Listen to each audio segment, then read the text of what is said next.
and welcome to Pakistan Today from our Islamabad studio. I'm Chris Taylor. U.S. President Donald Trump has criticized several NATO allies over what he described as insufficient support during the war with Iran. Speaking at the White House alongside NATO Secretary General Mark Rutte, President Trump said he was disappointed with the response of several key European members. He specifically named Italy, the United Kingdom, Germany, and France, saying their level of backing fell short of Washington's expectations during the conflict. The U.S. president added that stronger cooperation would be necessary to improve relations and strengthen unity within the NATO alliance moving forward. Meanwhile, U.S. Secretary of State Marco Rubio has said Iran will not be allowed to impose any toll or fee on ships using the Strait of Hormuz. Addressing the GCC-US Joint Ministerial Meeting in Manama, Bahrain, Rubio said the United States remains open to an agreement with Tehran, but not at any price. He stressed that any future deal must be genuine, verifiable, and fully implemented. Rubio also reiterated that Iran would never be permitted to obtain nuclear weapons and warned that restrictions on international waterways would create global disruption and uncertainty. In Tehran, Iran's Foreign Ministry spokesperson Ismail Baghai has warned that conflicting statements by American officials regarding a memorandum of understanding between Iran and the United States could deepen public distrust toward Washington.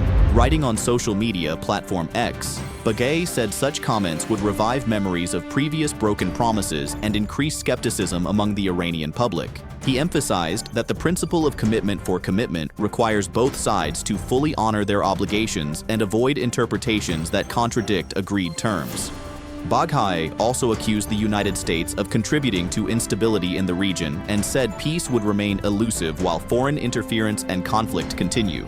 Iran has also renewed calls for the withdrawal of foreign troops from the region, warning that their presence threatens both regional stability and global energy security. Speaking at the 11th BRICS Energy Ministers meeting in India, Iranian Oil Minister Mohsen Paknejad said Tehran was ready to play a constructive role in strengthening cooperation among BRICS nations to ensure reliable and affordable energy supplies. He described recent attacks on Iranian energy infrastructure as violations of international law and said they had contributed to higher costs and volatility in global energy markets. Meanwhile, the United Nations says 57 ships carrying more than 1,100 seafarers have safely transited the Strait of Hormuz since June 23 under a UN evacuation program. Back home, Deputy Prime Minister and Foreign Minister Ishaq Dar says Pakistan is increasingly being recognized internationally as a peacemaker for its role in facilitating dialogue between the United States and Iran. Speaking to reporters in Lahore, Dar said Pakistan had moved beyond perceptions of diplomatic isolation and was now emerging as an active middle power on the global stage. He added that the government's focus had shifted toward transforming Pakistan into an economic power while maintaining its diplomatic momentum.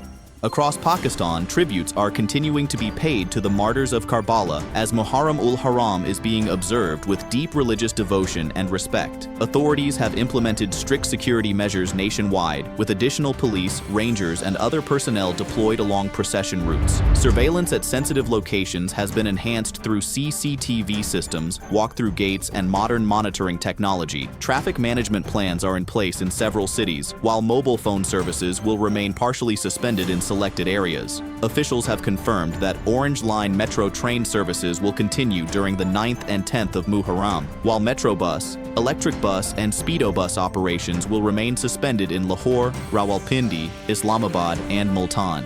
And finally, in sport, South Africa have reached the FIFA World Cup knockout stage for the first time in their history after a dramatic 1-0 victory over South Korea.